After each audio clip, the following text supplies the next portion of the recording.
Star Wars Original Trilogy fun fact. Yes, fun fact. In 1977, George Lucas goes over to the set of Steven Spielberg's Close Encounter of a Third Kind, and he says, I think this movie's going to be way better than my movie. I bet you $40,000 that it makes more money. And Steven Spielberg says, sure, I'm going to take you up on that. And so the movies come out. Close Encounter, still a great movie, but Star Wars obviously made more money, so George Lucas won that bet. Do or do not.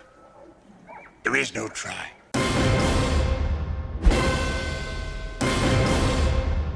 For my ally is the Force. Its energy surrounds us, combines us. Luminous beings are we, not this crude matter. I am a Jedi, like my father before me.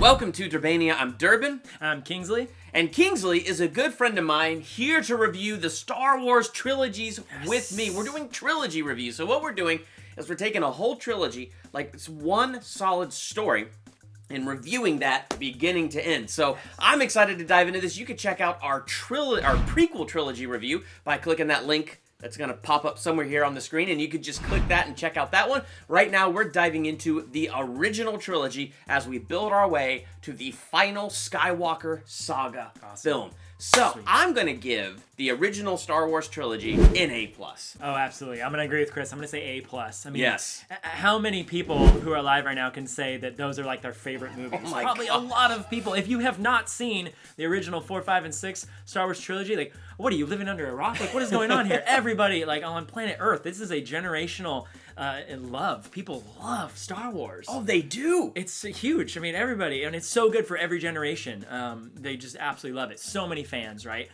One of my favorite parts of all of them is just watching this young boy, right, who just knows nothing really about the Force, but he has the last name Skywalker. And it's so awesome. He is like this new hope, and we get to watch his character just go through, I think, a much more relatable story, I would say, Chris, than his father, Anakin, right? Yeah, in fact, let me go back to the prequel for 1 second here and say this. How much better would it have been if instead of Anakin starting as a kid in Episode 1, if he was Luke's age in Episode 1? Yeah. And then we have one consistent character. It's less creepy with him being in love with Padme. Right. And we watched him have this growth, but in reverse to the dark side. Because I loved the growth of Luke Skywalker.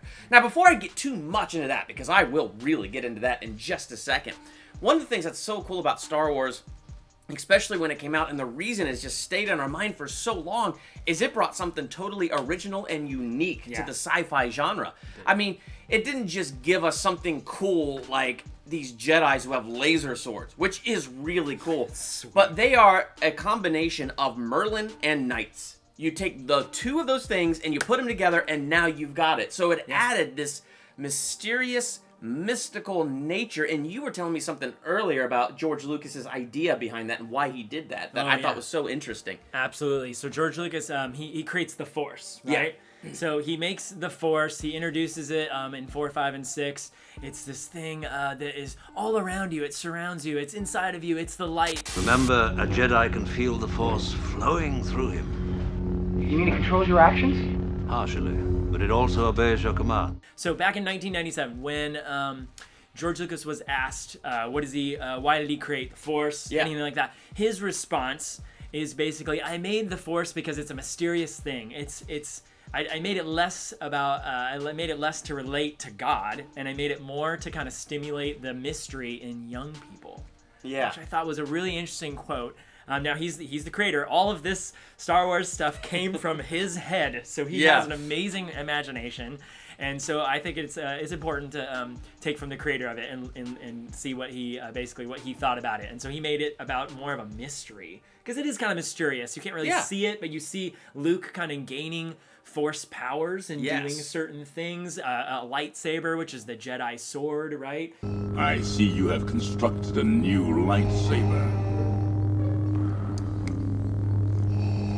Your skills are complete.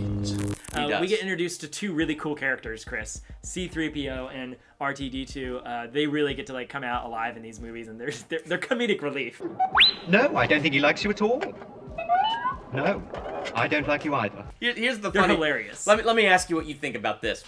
So they meet old Ben, Yeah. And old Ben says, I don't seem to remember owning a droid. I don't seem to remember ever owning a droid. R2, hit the bus droid, center eye. Take this and wait for orders. R2 rode with him for so many years as he fought in the wars. Maybe he didn't own R2, so from a certain point of view, What I told you was true. From a certain point of view. he knew R2, and R2 knew him. And so when you watch, that's how you know this came first. Right. And that's probably just a minor discrepancy It's in true. the It's prequels, true. but it's like, I don't know, any thoughts on that? Any way you can justify that? I mean, yeah, probably a mistake, Yeah. honestly, you know. But Ben was hiding. I mean, basically, when he sets up even the story and he's telling Luke about who killed his father and stuff like that, he basically kind of tells him a lie. Yeah. He says that Darth Vader killed his father, which in truth is kind of real, but we Well, find out later that's not real. In a spiritual sense, Yeah, it's true. right. It's Anakin put to death his old nature, which was Right. his good nature, and took up the mantle of this dark nature, which was Darth Vader. Right. So, in a sense, the new creation killed the old creation. Yeah. It's just too bad the new creation was so evil. You're going to find that many of the truths we cling to depend greatly on our own point of view. Can we also say that we get introduced to Chewbacca and Han Solo? Mm-hmm. Han Solo shoots first. McClunky. He's the man. Okay? He is the man. He's awesome. And when they re-edited it in the other, when they released it later and stuff like that, and Greedo shoots first or something like that. What? Are you kidding me? No. Solo shoots first. I don't know why He's little the man. details like that had to go in there and be messed with. Like, don't that's know. little things, I don't get it. And, okay, so I have the original Star Wars trilogy on Blu-ray, right? Oh, okay. So he kept messing with it.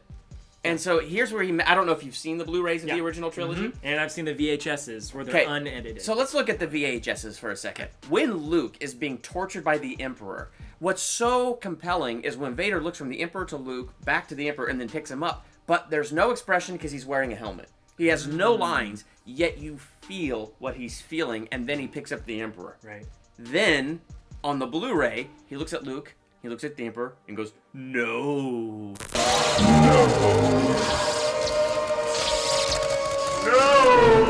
It was better than the no in episode 3. Yeah. I will give it that, and it fit better. Right. But why? Why did Why? that? Why was? Why? And I get it. Let's tie it back to the prequels, and let's have things be circular. And it's like the logic makes sense, but the power in that scene, the way it was, leave it it. doesn't really kill it for me. Just to be honest, I know. I just still kind of wish it wasn't there.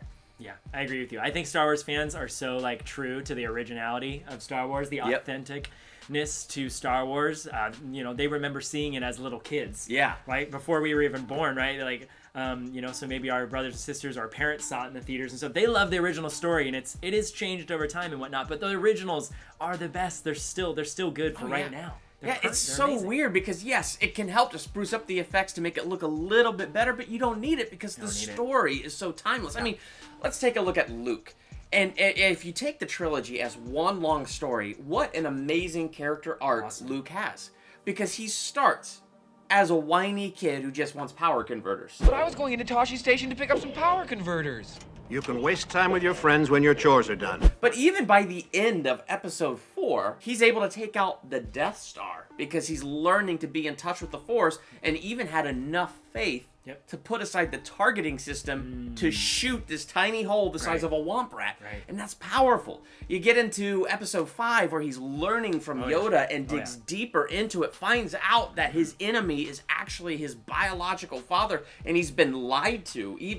And yet, he still manages to have a firm foundation in the light side, and so we really watch him man up until you finally get to the third movie, and he develops so strongly that he is able to forgive his father and look for the good in him and find it. And then fight for it. Even in the end, when he's tortured by the Emperor, he has found so much strength in himself that he put his life in his father's hands. And he let the Emperor take him rather than finishing the job with his father, even though his father said, "Oh, if you can't be turned, maybe your sister can." Right. Which is my favorite lightsaber fight in the whole series. Pretty sweet. Not because of the choreography, but because of the emotion when he says, "So you have a twin sister," and Luke just that fight, the emotion is incredible. Which goes back to the problem of the prequels. They become more about the rules and the religion of it, and what that has turned into is all this suppression. And the Jedi has gotten so religious, they forgot, look, all things have feelings. Here's how you deal with it. What we watch here is Luke felt something. Yep. Give in to your anger.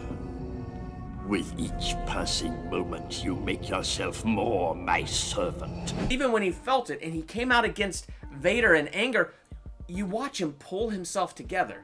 You watch him find again the mechanical hand, the connection between him and his dad to find the good again. Yep. So you watch, he has emotions, and he's not perfect, but he knew how to rein it in and feel the emotion without it being the thing that controls him. That is one of the best hero character arcs ever. Yeah, I completely agree with you, Chris, but I mean, Luke makes mistakes, like we all do, right? He makes mistakes. He messes up. He leaves training from Yoda and the Force Ghosts of Ben, who say don't, Obi-Wan Kenobi, who say don't go and save your friends. That's exactly what they want you to do. He makes the mistake and he loses an arm. But he also gets to find out about that Darth Vader's his father and all that stuff, right? And that had to happen and all that. But Luke's just like one of us. But I agree that his trajectory of his character just goes off, and it's believable. You're rooting for him when he's dressed up as a stormtrooper. Thank you. And he's down in the trash compactor. I saw a fun fact that trash in the movie was actually real trash. No way! That would stink. And it stunk so bad that Chewbacca's the actor in Chewbacca's costume smelled so bad that they had to literally like remove that costume and pay for a whole new like hairy costume because it stunk so bad. Harrison Ford apparently complained that he like had smelling problems and he had like just headaches from the trash scene of that movie. What an incredible smell you've discovered. Well, let's talk about Han, because obviously he's probably one of the most lovable characters, and kind of like Luke had that awesome character arc. So did Han. Han, who starts off like, oh, there's no one mystical force mumbo-jumbo controlling my destiny and whatever. He always hangs on to that roguish attitude. Right. But he grows from just a simple smuggler to a general in the rebellion by the end of the third movie. Yep. He grows from a guy who's more concerned about himself and Chewie to somebody who's actually in love with Leia, while maintaining every fun quality that he had when we first met him, and that caused us to love his character. Absolutely. I mean, he's great. He's very lovable. Absolutely. Yeah. All the quotes that we get from him and stuff like that. His piloting of the Millennium Falcon, just his overall like confidence, I think is rad. I mean, he's got a lot of manliness. He's a stud for sure. Well, I mean think of the confidence you have to fly right at an Imperial ship and then park on the back of it so that you would drop off the radar. He's the man. That takes guts. That was awesome. That takes a lot. And when Han Solo is being frozen at the end of Empire Strikes Back, and he's being put into carbonite to be maybe he might die at that point and whatnot, but they go to put him in carbonite, and Leia turns to him and says, "I love you." And the original line, if you look it up, the original line was for Han to say, "I love you too." And didn't they do this take like so many times and they just didn't feel right? It just didn't feel right. And so Harrison Ford, the actor, changes it and says, "I love you." I know. Just shows like the genius of Harrison Ford and that kind of a decision in the story, which was so rad. And then he gets frozen into carbonite. And I also thought that was interesting because Harrison Ford was done with the movies. Apparently he told George Lucas, "I'm done. Empire Strikes Back. Kill my character off." I feel like Harrison Ford has been begging to actually get out of Star Wars for whatever reason. I don't know why, because Han would be like one of the funnest characters to play, in my opinion. Right? So he's begging to get out, and so instead of killing him off, he freezes him in carbonite. Genius. And then he probably pays him a whole lot of money. Brings him back in Return of the Jedi. It probably pays him a lot, and so that he comes back, and it's he's powerful. He's awesome. He's a great character. Yep. And then he grows on his teamwork. And you can see him fighting in so many different parts of the movies. I mean, he saves Luke. He's out in the ice storm and stuff like that. Luke's injured and whatnot. I thought they smelled bad on the outside. He saves Luke's life, the main character of the And he was supposed to be leaving everything, leaving the rebellion, leaving everything. But when Luke doesn't come back, he forgets that and goes back out to risk his life to save Luke. That's right. Such great character. Such great character. And Leia's just consistently awesome, beginning to end. Like Leia's awesome. It's hard for me to point out one single arc for her because she just is strong, remains strong, and she's such a likable character the whole way through. I think she gets the wisdom of her mother, but she makes good decisions Yes. and who she likes. The scruffy nerf herder. Yes. She goes after him and whatnot. There's this weird chemistry thing. Do you remember this, Chris? There's like for the first couple movies, there's this weird chemistry. She even kisses her own brother, which was real weird. Because like we know it as the We do. as the movie watching. It is just right? so hard to watch that scene, knowing what we know, that Leia is weird. his sister. It's like, oh, they don't know. We have to give them grace. They don't know. They don't know. And then finally in Return of the Jedi, when Luke tells her, "You're my sister," and they're like, "Oh, okay." See, that's okay. You bring out a good point. So the first movie was just the first thing of its kind. That's the originality and added. But each movie found a way to add something. Yeah. So the second movie, we dive more into the Force. We learn about Yoda. We learn about the Jedi. We learn how the Force works. But even more so, we get the revelation Vader is his father. Yeah. And that is something new that it adds. And then you have Yoda with the ominous line, "There is another."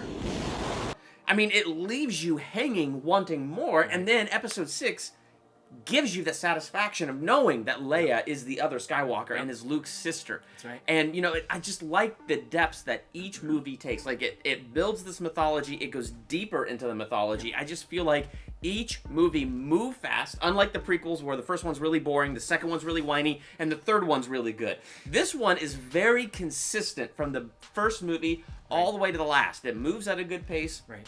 It tells a very good story, and each installment of that story takes it deeper and uncovers something else about that universe. Absolutely. They're lovable characters. It's a lovable story that you get to find out the great depths of each one. And it gets deeper like each time. The Empire Strikes Back is such a perfect middle movie. It really is. It's really great. I mean, a lot of trilogies, the second movie is like the problem child. It's the they didn't get it right. You know, they were trying too hard. And then finally in the third movie, they perfect it. But no.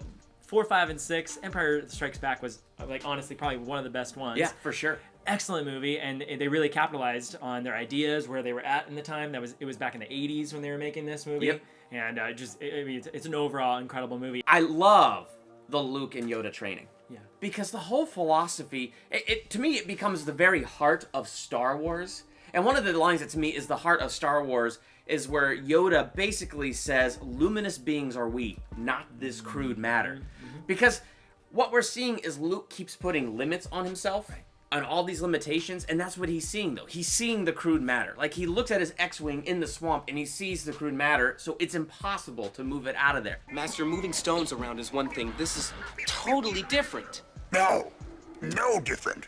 Only different in your mind. And he's not seeing himself as something more.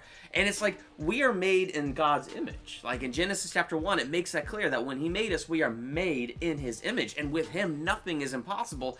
And I think that this whole scene resonates with us because we do that to ourselves. Right. We look at ourselves as only crude matter. Mm-hmm. We don't look at ourselves for who we really are. We put these limits on. Right. And so we relate to Luke Skywalker with that. And Mark 11:23, Jesus said, I tell you the truth, you can say to this mountain, may you be lifted up and thrown into the sea, and it will happen, but you must really believe it will happen, and have no doubt in your heart. And there's a difference to me between your mind and your heart. Yeah. Because your mind will scream a million things, but right here, this is where you got to believe without the doubt. Right. This will doubt, but you got to believe right here. That's right. And that was Luke's problem. I don't believe it. That is why you fail. A big theme that I got from it, Chris, was kind of going off what we introduced in the last videos is this the tragedy of Darth Vader? Really, I think it's the redemption of Darth Vader, because we get to see in that final scene, Luke finally overpowers Darth Vader. He finally gets to attack him, and Darth Vader finally gives up. He gets another hand chopped off. Yeah. How many arms, how many hands is this guy losing, right? He's more machine. Anyways, and he finally gives it up, and then the Emperor tries to turn Luke, and Luke goes, no. He throws his lightsaber away. I thought that was very powerful. So much emotion is going on, and then... You know what's equally powerful? I am a Jedi, like my father before me. Yep. Not looking at the sin or where he got twisted, but looking at the man under it and saying, I am a Jedi, like my father. Right. That was powerful. That was very powerful. And then if you use the captions, for the first time in that entire trilogy, we get to see when Luke takes off the helmet of Darth Vader. It says Anakin, and he says, take off my helmet, and it actually changes it from Darth Vader to Anakin. That's the first time we get to see a name, Anakin, and he becomes Anakin again. He is always Anakin on the inside. He is the chosen one. He did fulfill the prophecy. He kills the Emperor Palpatine, at least we think. I don't know. There's something weird happening here, but Something happening, but that's an emotional moment, and it was really incredible. And then he says, Luke, you've already saved me, right? Luke's trying to save him, and he goes, no, you've already saved me, son. And there's this amazing story. I mean, Luke just, he saved his father, right? But his father just saved him. He gave his life for him, right? Yeah. And that can easily be related to biblical truths, right? That the fact that Jesus was sent to the earth to die for our sins. So if anybody believes in what he did and in him, that they will not die, they'll have everlasting life. Yep. That's incredible because Darth Vader sacrificed himself for his son and for all, children, for all of everybody in the Star Wars galaxy, basically eradicating evil. And that's what Jesus did. He defeated hell, death, and the grave. And it's interesting how it's Luke's faith in him. Yes. Like, that's a powerful thing to me.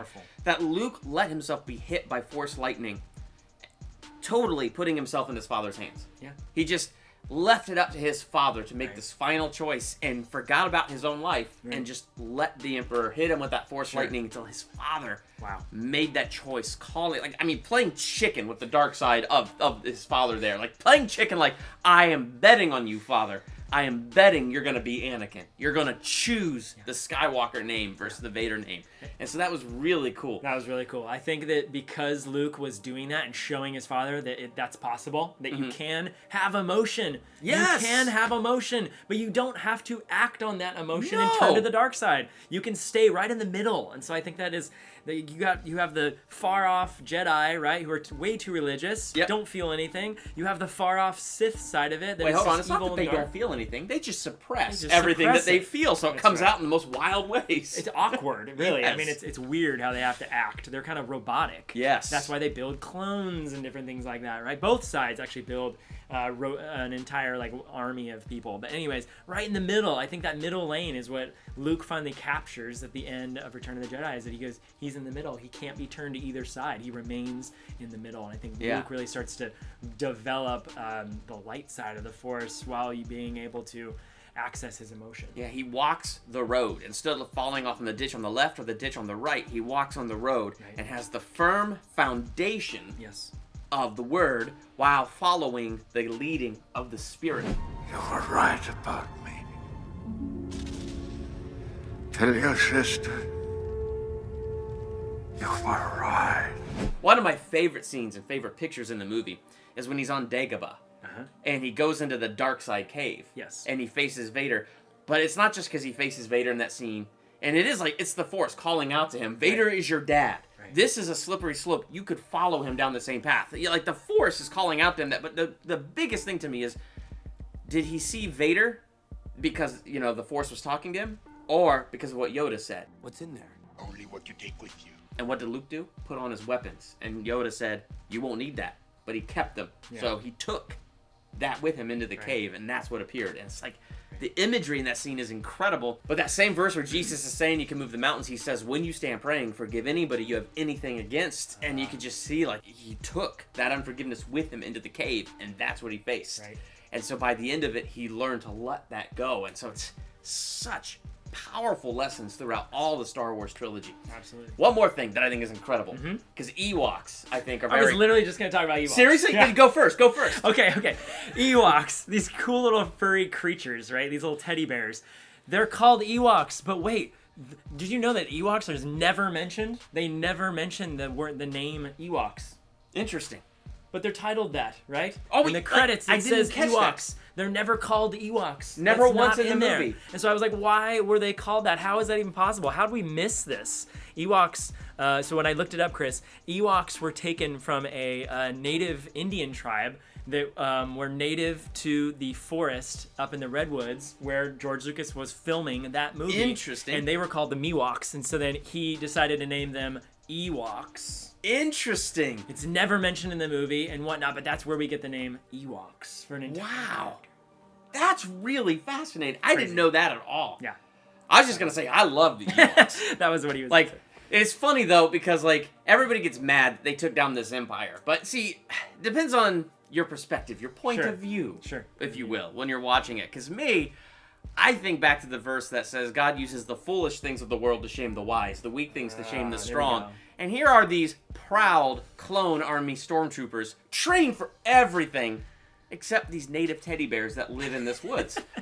But isn't that a statement that they thought they were so much better than them that they weren't even prepared for the very basic ways that these little Ewoks were able to defeat them? Right. Like, to me, that was so smart. Like, I thought that was a really cool thing. And really, Chris, you could look at the Ewoks and say, those are like children. They have childlike faith. They bring in some people, they can recognize that they're good, and they recognize good and evil, and they help the good. Yes. They help the heroes, right? Yeah. They do anything they can. They throw rocks. They swing on swings. They're so lovable and like so cool. C-3PO is telling the story of Star Wars. Yes. He has the sound effects, and they think, by the way, the Ewoks think that C-3PO is like this god. Yeah, so they're listening to this god tell them the stories of these adventures. And he's telling stories about like the people who are right in front of him, and they don't even realize it. They just like, they're so entranced by this like this Star Wars story and everything like that. And they're just like children. They have childlike faith, and that is I've seen kids watch these original 4 movies.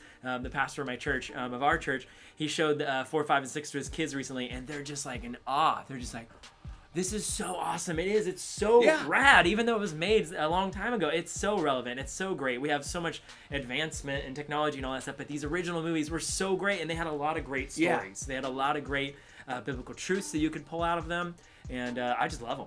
I think what's so awesome about these original things is, number one, they just changed the landscape of sci-fi. But they changed the landscape of sci-fi not because they reinvented the wheel in telling a story. It took a story that had meaning and that transcends time, that transcends special effects, that even transcends its genre, and told us this amazing story about the Skywalker family. Like you said, a story of fall and redemption. And it's a powerful story to see, even before the prequels, to see Luke believe in his father and see the good in his father. Can you imagine the hope that inspires in so many people? Just to look at a character like Vader, who was the Emperor's right-hand man, and say he wasn't so far gone that he couldn't be saved. These are powerful stories and truths that I think just resonate, which I think is a double-edged sword, because now that you got the prequels and the sequels, everybody's getting all bitter and angry and bent out of shape, and I don't know if we're expecting everybody to reinvent the wheel with the prequels or reinvent the wheel with the sequels. This prequel trilogy was the first of its kind, and it was easier to capture the imagination because of the basic story and because it was the first to do it this way. Agreed. And so I think we got to be careful and not be a toxic Star Wars community. If we hate the prequels, fine. If we hate the sequel trilogy, fine. But we got to have a way to look at the truths that the whole Skywalker saga is telling us, because that toxic community is anti even the message of the original trilogy. Totally agree. Star Wars haters? What? George Lucas was probably not going to make more movies. He sold Lucasfilms to Disney. They bought it for a lot of money. Ching. They bought it for so much money, and that should have been celebrated. I mean, and I just feel like people over-critique the movies, and one little missed thing in the trilogy, or they didn't like the way they did this or something like that. It's like, just come overall, are you being entertained? Like, is this continuing the Star Wars story of new characters? It's actually not about the old characters, even though they are still incorporating all those characters wonderfully, I think, incredibly. But I mean, really, stop the hating. Like, just going into it and remember what it was like as a child to go see that. Don't ruin it for your kids now. Let's not hop on the hate train and not go to conventions and not support the ending of this incredible saga. I think let's just go into it, and whether you liked it 100% or not, you're not the director, you're not the writer of it. You get to go and be entertained and have 2.5, almost 3 hours of time. Episode 9 is going to be the longest Star Wars movie. Out of all I'm of looking them, forward to that. Yeah. Right? That's going to be really exciting. So I just think, don't be a hater. Yeah. Don't be a hater. Well, now that we've got on our soapbox, I didn't even see that coming. It just came out of me. I was like, man, it's like talking about Star Wars, even the ones I don't like. It's still fun just to talk about Star Wars. I know. Well, this has been our review of the original trilogy. You can check out the link in the description. Check out our review of the prequel trilogy. And next week, right before we get to the release of the Rise of Skywalker, check out our reviews of the sequel duo. It's not quite a trilogy yet, so we're going to be taking The Force Awakens and The Last Jedi and reviewing it as one solid story next week. So that's going to be an epic time. So for me, original trilogy, A+. Same for you? A+. A+. All right. So Make sure you go down in the comments and let us know what you thought. Higher, lower, can you go higher than an A+? While you're down there, hit the subscribe button to become a Durbanian. Hit the bell by the subscribe button so you're notified when we drop our sequel reviews. It's going to be absolutely fantastic, so make sure you're ready for when that drops. I'm Durbin. I'm Kingsley. Thanks for checking out Durbania.